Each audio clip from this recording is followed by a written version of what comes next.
Every emotion you feel, anger, fear, sadness, has a timer. And it only lasts 90 seconds unless you keep it alive. This is a scientific fact discovered by brain researcher Dr. Bolte Taylor. She found that the chemical reaction that creates an emotion in your body runs its entire course in just 90 seconds. After that, any lingering feeling is no longer the original, automatic response. It's you, consciously or unconsciously, choosing to keep that emotional loop running. Today, we're going to dive deep into this 90-second rule, and eyelines show you how to use it to reclaim control over your mind, your reactions, and your life. It's a simple concept, but mastering it is one of the most powerful things you can do for your mental well-being. Let's break down the science. Imagine someone cuts you off in traffic. Instantly, your brain's amygdala, the emotional command center, sounds the alarm. It triggers the release of stress chemicals like cortisol and adrenaline. These molecules are like tiny messengers that sprint through your bloodstream, delivering urgent instructions to the rest of your body. Your heart starts pounding to pump more blood, your muscles tense up ready for a fight or flight, your palms get sweaty, and your breathing becomes shallow and quick. This whole physiological cascade, this intense wave of physical sensation, is what we call an emotion. It's a full-body experience, not just a thought. But here's the crucial part. From the moment those chemicals are released to the moment they are completely flushed out of your system, it takes about 90 seconds. Your body is incredibly efficient at processing and metabolizing them. After that minute and a half, the chemical fuel for that initial blast of anger is gone. Your body naturally wants to return to a state of balance, or what scientists call homeostasis. So, if the chemical reaction is over in 90 seconds, why do we stay angry for hours or even days? The answer lies in the difference between your primal brain and your thinking brain. The initial 90-second surge is an automatic, bottom-up process. It's a pure physical reaction. The reason the anger, sadness, or anxiety persists is because our conscious mind steps in and starts a top-down process. We start telling ourselves a story. We replay the event in our heads. I can't believe they did that. They have no respect. This always happens to me. Every time you repeat that thought, you are essentially re-triggering the amygdala. You are telling your brain, the threat is still here. Release another batch of chemicals. You are feeding the emotional fire with the fuel of your own thoughts. It's like having a song stuck in your head. The original song might be over, but you keep humming the tune, keeping it alive. The emotion is no longer about the external event. It's about the internal narrative you're creating around it. You're not feeling the original event anymore. You're feeling the echo of your thoughts about the event. This is the trap where most of us get stuck. Let's call this the emotional feedback loop. It's a vicious cycle. An event happens, you have a 90-second chemical reaction. Then, your mind starts to analyze, judge, and ruminate on that event. These thoughts then trigger another 90-second emotional wave. You feel the physical sensations of that new wave, which confirms to your brain that the story you're telling yourself is true and important, which leads to more thoughts, which leads to another emotional wave. And on it goes. You're no longer reacting to what happened.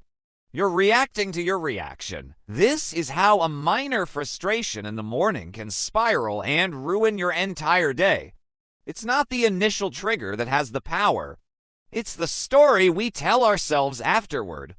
Recognizing this loop is the first and most critical step toward breaking free. The emotion itself isn't the problem. The problem is our habit of re-stimulating it with our own mind.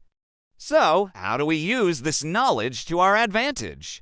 This is where the 90-second reset comes in. It's a practical technique, a mindfulness exercise that you can do anytime, anywhere. The next time you feel a strong, negative emotion bubbling up, be it anger from a frustrating email, anxiety before a big presentation, or a wave of sadness from a memory, your mission is to do one thing: nothing For 90 seconds, just pause. Don't react. Don't grab your phone to fire off an angry text. Don't start mentally rehearsing your comeback. Don't try to suppress the feeling or push it away. Instead, become a scientist of your own experience. Turn your attention inward. Notice the physical sensations. Where do you feel it in your body? Is there a tightness in your chest? A heat in your face, a knot in your stomach? Just observe it with curiosity, not judgment. As you do this, focus on your breath. Breathe in slowly through your nose for a count of 4. Hold it for a moment. And then breathe out slowly through your mouth for a count of 6. Deep, diaphragmatic breathing is a physiological hack. It activates your parasympathetic nervous system, which is the body's rest and digest system. It acts as a direct countersignal to the fight or flight response. As you breathe, just watch the emotional wave. Feel it build, feel it crest, and then feel it begin to recede. It will feel intense, but remember, it's just chemistry.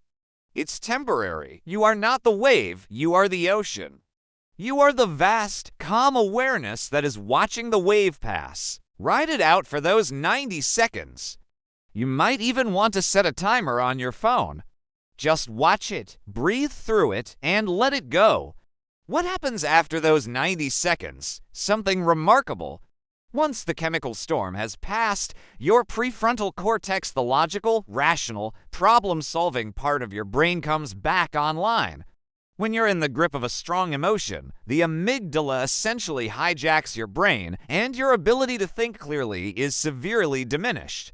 By waiting out the 90-second chemical flood, you allow the executive function of your brain to regain control. You can now look at the situation with clarity and perspective. You can choose a response instead of having a knee-jerk reaction. Peace becomes a choice. You can ask yourself, okay, now that I'm calm, what is the most constructive way to handle this? You move from being a victim of your emotions to being the director of your mind. Let's make this concrete with a couple of examples. Say your boss criticizes your work in front of the team. Your immediate reaction might be shame and anger. The old you would have stewed in it all day, replaying the words, feeling defensive, and maybe snapping at a coworker later. The new you recognize as the surge of emotion. You excuse yourself to the restroom or simply turn back to your desk. You set a mental 90-second timer. You feel the heat in your face, the pounding in your chest. You breathe. You watch the sensations rise and fall. After 90 seconds, the intense charge is gone. Now, with a clear head, you can analyze the situation. Was the feedback valid? Maybe there's a point you can learn from? Was it delivered poorly? Perhaps. You can now choose to schedule a private, calm conversation with your boss to discuss it, rather than lashing out from a place of pure emotion. Or imagine you get into an argument with your partner. They say something that hurts you deeply. Instead of immediately firing back with something equally hurtful, you say, I need a minute. You step away. You allow the 90-second wave of hurt and anger to wash over you without adding fuel to the fire by thinking, they always do this. They don't love me. You just feel the feeling. Once the 90 seconds are up and the initial sting has faded, you can return to the conversation from a place of wanting to understand and connect, rather than a place of wanting to win or wound. You can say, when you said that, it made me feel this way, instead of you are so insensitive. This simple pause can transform your relationships. It creates a space between stimulus and response, and in that space lies your power and your freedom. This isn't about becoming an unfeeling robot.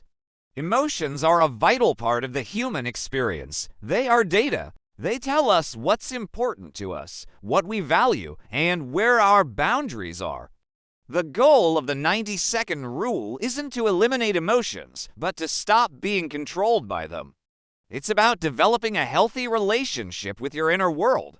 You learn to honor the information the emotion is giving you without letting it dictate your behavior.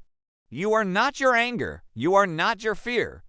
You are the awareness watching them pass. The chemical reactions in your brain are just the chemical reactions. But your peace, your clarity, your power to choose, that is who you truly are. The mind is chemical, but peace is power. Start practicing this today. The next time you feel that emotional hook, try it. Just 90 seconds. It will feel hard at first because our brains are wired for reaction. But with practice, it becomes a new habit, a new default setting. You will literally be rewiring your brain for more peace and resilience. Thank you so much for joining me on this deep dive into the mind. If this idea resonated with you, please hit that like button and subscribe for more truths that can change the way you think and live. I'd love to hear your thoughts in the comments below. Have you ever tried anything like this? Let's discuss. Thanks for watching, and I'll see you in the next video.